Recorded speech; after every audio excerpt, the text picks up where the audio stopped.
दैनिक Chhattisgarh channel देखना शुरू कर चुके हैं आप और छत्तीसगढ़ प्रदेश की आज की तमाम सभी महत्वपूर्ण बड़ी खबरों की शुरुआत जय जोहार और नमस्कार के साथ।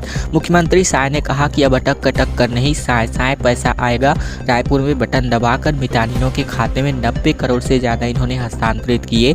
दरअसल छत्तीसगढ़ के मुख्यमंत्री विष्णुदेव साय ने रायपुर के पंडित दीनदयाल ऑडिटोरियम में रिमोट का बटन दबाकर मितानिनों के खाते में 90 करोड़ 8,84,000 रुपये ट्रांसफर किए और इस दौरान उन्होंने कहा कि अब अटक अटक कर नहीं बल्कि साय साय पैसा भेजा जाएगा। राज्य सरकार ने यहां नवा सौगात नाम के कार्यक्रम का आयोजन किया हुआ था, जहां ऑडिटोरियम में राज्य भर से आई हुई हजारों मितानिनों के सामने कहा गया कि उनकी सरकार पूरी पारदर्शिता के साथ काम कर रही है, वो राज्य में सुशासन के राह पर आगे बढ़ रहे हैं। उन्होंने कहा कि उनके इस सफर में राज्य भर के लोग काम कर रहे हैं। लगभग 72,000 मितानिन बहनों का भी अमूल्य योगदान है। जो सरकार ने 90 करोड़ 8 लाख रुपए उनके खातों में भेजे हैं, उसमें केंद्र और राज्य सरकार के अंश भी शामिल हैं। ये राशि 69,607 मितानिनों, 3,448 मितानिन प्रशिक्षक, 289 ब्लॉक समन्वयक, 176 स्वास्थ्य पंचायत समन्वयक और 26 शहरी क्षेत्र समन्वयक के खाते में मिली गई है। छत्तीसगढ़ के बीजेपी नेता गेड़ी चढ़ेंगे। प्रदेश अध्यक्ष ने 15 जुलाई से 29 सितंबर तक का पूरा शेड्यूल बता दिया है और निकाय चुनाव को लेकर के कार्यकर्ताओं पर फोकस्ड रणनीति आने वाले दिनों में देखने जा रहे हैं। दरअसल छत्तीसगढ़ बीजेपी नेताओं को हरेली त्योहार का खास अंदाज और गांव-गांव में मनाने का टास्क दिया गया है। बीजेपी नेता गेड़ी चढ़ेंगे, नारियल फेंकने जैसे गेम्स कराएंगे। इतना ही नहीं, निकाय चुनाव से पहले 15 जुलाई से सितंबर महीने तक के कार्यक्रम भी तय किए जा चुके हैं। इस टाइम टेबल में बैठकों के अलावा तीज पर्व, गुरु पूर्णिमा जैसे त्योहारों पर होने वाले आयोजन भी सम्मिलित है। इससे पहले कांग्रेस राज में हरेली का त्योहार मुख्यमंत्री निवास में मनाया जाता था, तब भूपेश बघेल गेड़ी चढ़ते थे। तब भारतीय जनता पार्टी के नेता इसे दिखावा बताते थे। वहीं बात करें तो 15 से 20 जुलाई तक जिला कार्य समिति की बैठकें होंगी। 21 जुलाई को गुरु पूर्णिमा पर सभी कार्यकर्ता अपने 2 गुरुजनों की पूजा करके मंदिर जाएंगे। 21 से लेकर 25 जुलाई तक विस्तारित मंडल कार्य समिति की बैठक होगी। साथ ही 28 जुलाई को मन की बात कार्यक्रम सुना जाएगा। साथ ही 4 अगस्त को हरेली पर्व पर गेड़ी चढ़ने और नारियल फेंक प्रतियोगिता बूथ स्तर पर आयोजित किया जाएगा। साथ ही 7 अगस्त को हरियाली तीज पर्व पर महिला मोर्चा आयोजन करेगी। हरियर छत्तीसगढ़ संदेश के साथ कई कार्यक्रम होंगे। साथ ही 9 अगस्त को विश्व आदिवासी दिवस पर आदिवासी प्रतिभाओं के बारे में लोगों को बताया जाएगा। साथ ही बात करें 29 सितंबर तक ये कार्यक्रम का प्रसारण जो है होने जा रहा है। लोहा बाजार में एक बड़ी गिरावट आई है, जहां 24 दिन के अंदर ही 5,000 रुपये प्रति टन सस्ता हो चुका है सरिया। दरअसल बात करें तो यहां भवन निर्माण में काफ़ी अच्छा समय कहा जा सकता है, क्योंकि भवन निर्माण सामग्री बाजार में इन दिनों मंदी के दौर से गुजर रही है और बाहरी के साथ साथ स्थानीय मांग भी अब गायब हो चुके हैं। इसके चलते बीते 24 दिनों में लोहा बाजार में ज़बरदस्त गिरावट देखने को मिली है। 20 दिनों के अंदर सरिया 5,000 रुपये प्रति टन सस्ता हो चुका है, तो वहीं फैक्ट्रियों में सरिया 50,500 रुपये प्रति टन और रिटेल मार्केट में 54,000 रुपये प्रति टन पर बिक रहा है। इसके पहले 17 जून को सरिया रिटेल में 59,000 रुपये प्रति टन तक बिक रहा था। सरिया की ये कीमत कोरोना काल के दौरान थी। वहीं सरिया कारोबारियों का कहना है कि आने वाले दिनों में इसकी कीमतों में और गिरावट के संकेत ही बने हुए हैं। स्टील उद्योग के हालात इन दिनों काफ़ी खराब है। एक और जहाँ कीमतों में लगातार गिरावट आ रही है, तो वहीं बिजली बिल की बढ़ी हुई दरों के चलते इनके उत्पादन लागत भी बढ़ गए हैं। सरिया के साथ ही सीमेंट की कीमतों में भी अभी स्थिरता है। रिटेल में 280 से 300 रुपये प्रति बैग पर अभी जो सीमेंट है वो बिक रहा है।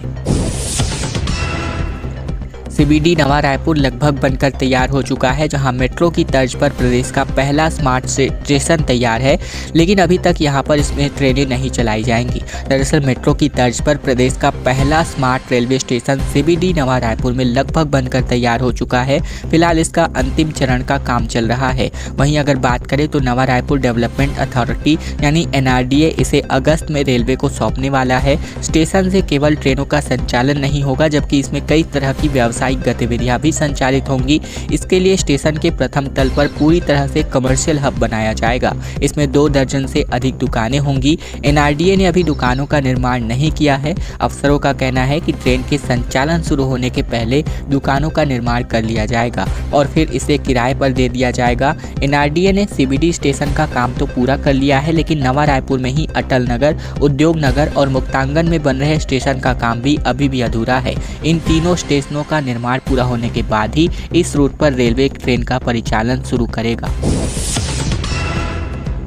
बलौदाबाजार हिंसा को लेकर एसआईटी ने सीन का रिक्रिएशन किया, जहां आरोपी भीम आर्मी के संस्थापक को साथ लेकर के पुलिस पहुंची। साथ ही किशोर नवरंगे को भी यहां पर रैली का आयोजन इन्होंने किया था। दरअसल छत्तीसगढ़ के बलौदाबाजार हिंसा के मामले के जांच के लिए गठित किए गए एसआईटी की टीम बीते दिन घटनास्थल पर पहुंची और सीन का रिक्रिएशन किया गया। टीम भीम आर्मी क्रांतिवीर के संस्थापक किशोर नवरंगे को पुलिस लेकर पहुंची।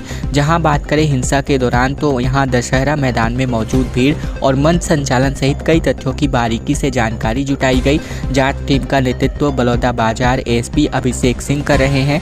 साथ ही 10 जून को प्रदर्शन के दौरान कलेक्ट्रेट परिसर में आगजनी, तोड़फोड़ और हिंसा के दौरान कई स्थानों पर झड़प की गई थी। इन झड़पों ने इलाकों में तनाव की स्थिति पैदा कर दी थी और पुलिस यह जानने की कोशिश कर रही है कि इन घटनाओं के पीछे किसका हाथ था और किन परिस्थितियों में ये हिंसा भड़की है। जांच टीम ने आरोपी से उसकी भूमिका पर विस्तार से पूछताछ की।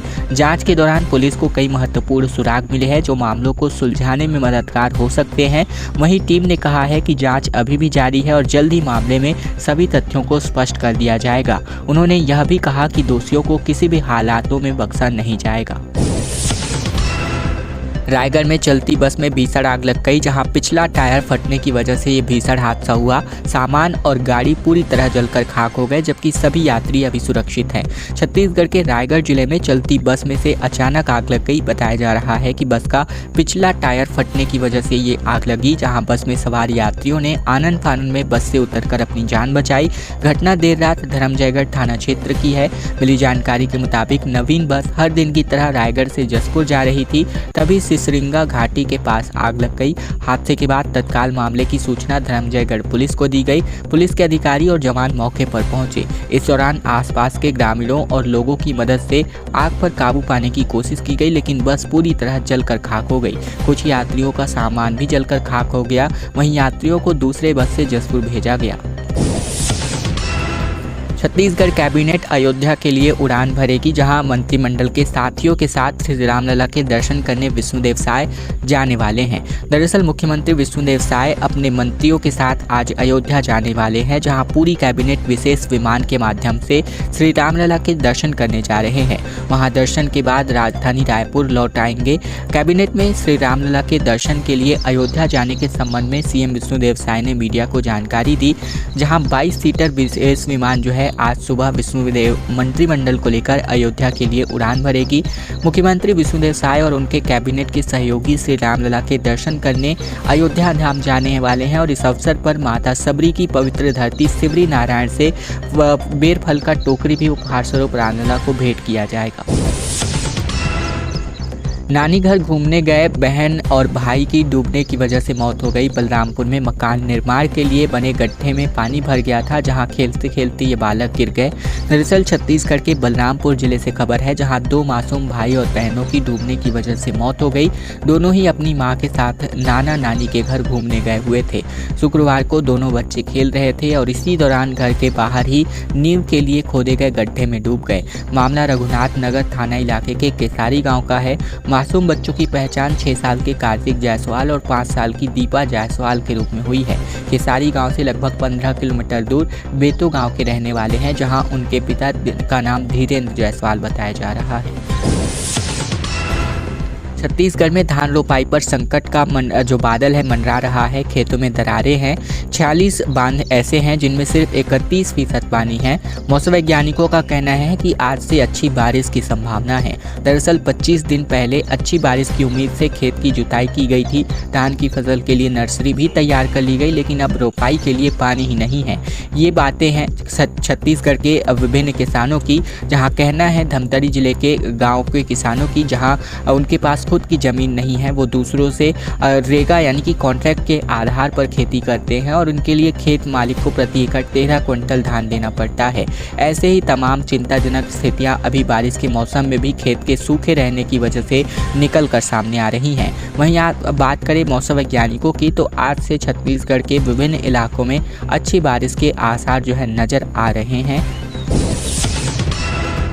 नेशनल हाईवे में बस और डीजल टैंक की जोरदार टक्कर की वजह से कई यात्री घायल हो गए। दरअसल वीडियो के माध्यम से आप देख सकते हैं, जो वीडियो छत्तीसगढ़ के गरियाबंद का है, जहां हादसे की बड़ी खबर आ रही है। कोयदा के पास यात्री बस और टैंकर में आमने सामने की जोरदार टक्कर हो गई। हादसे में बस ड्राइवर समेत 6 से 7 यात्रियों के घायल होने की सूचना है। मौके पर पहुंची पुलिस ने घायलों को अस्पताल में भर्ती कराया है। फिलहाल तस्वीरों के माध्यम से आप देख सकते हैं। बालोद में कॉम्प्लेक्स पर बुलडोजर चलाया गया प्रशासन का, जहां हादसे के बावजूद कार्यवाही नहीं रोकी गई तो व्यवसायी महिलाएं जो है रोने लगी, जिसकी वजह से छावनी में ये पूरा गुरूर नगर तब्दील कर दिया गया है। छत्तीसगढ़ के बालोद जिले में बीते दिन गुरूर नगर में शुक्रवार सुबह से पुलिस प्रशासन ने बाजार चौक में बने कॉम्प्लेक्स पर बुलडोजर चलवा दिया। वहीं बात करें चप्पे चप्पे पर पुलिस की तैनाती कर दी गई है, क्योंकि नगर के व्यापारी इसका विरोध कर रहे हैं। महिलाएं रो रही थी, जिस मामले पर कांग्रेस विधायक संगीता सिन्हा ने भाजपा सरकार पर केवल राजनीति करने का आरोप लगाया है। विधायक ने कहा कि यहां पर प्रशासन किसी भी तरह से व्यापारियों को नोटिस नहीं दिए बगैर जो है बुलडोजर चलाया गया। केवल 24 घंटे का समय देकर इसको तोड़ा जा रहा है। जानकारी के अनुसार जब कांग्रेस के सरकार में व्यापारी संघ ने शहर में व्यापारियों से, जिसमें छोटे और बड़े शामिल थे, उन्हें व्यवस्थित करने कॉम्प्लेक्स बनाया जा रहा था, जिस पर बीजेपी ने आपत्ति दर्ज कराई थी। कोर्ट की शरण के बाद अब इसको तोड़ने की कार्यवाही की जा रही है। जिन महिलाओं ने अपने व्यापार के लिए कॉम्प्लेक्स में पैसे लगाए थे, वही महिलाएं अब इस कार्यवाही से दुखी होकर रो रही हैं, क्योंकि वो व्यापार करने के लिए भविष्य के सपने संजोए हुए थे और इसीलिए उनके पैसे भी इस पर लगे हुए थे, जो अब पूरी तरीके से डूब गए। परीक्षाओं में गड़बड़ियों को रोकने के लिए हर जिलों में अब नोडल अधिकारी नियुक्त किए जाने हैं। देश भर में पेपर लीक और भर्ती परीक्षाओं में गड़बड़ी का मामला चर्चा में है और इसीलिए छत्तीसगढ़ मुख्य सचिव अमिताभ जैन ने भर्ती परीक्षाओं में सावधानी बरतने के निर्देश दिए हैं। प्रदेश में होने वाली एंट्रेंस एग्जाम साथ ही कॉम्पिटिटिव एग्जाम में जिला स्तर पर नोडल अधिकारी नियुक्त कर दिए जाएंगे, जिनकी जिम्मेदारी में परीक्षाओं का संचालन होगा। और मुख्य सचिव ने मंत्रालय में कमिश्नरों और कलेक्टरों की वीडियो कॉन्फ्रेंसिंग की, जिसमें सभी जिलों में बेहतर परीक्षा व्यवस्था करने का निर्देश जारी किया। मुख्य सचिव अमिताभ जैन ने कहा कि केंद्र और राज्य सरकार के संस्थानों में भर्ती परीक्षाओं, अन्य परीक्षाओं में पारदर्शिता और सुरक्षा को लेकर केंद्र सरकार की ओर से ऐसा अभियान चलाया जा रहा है। लिहाजा सभी कलेक्टर और एसपी इन परीक्षाओं को लेकर खास तौर पर सतर्कता और संवेदनशीलता बरतें।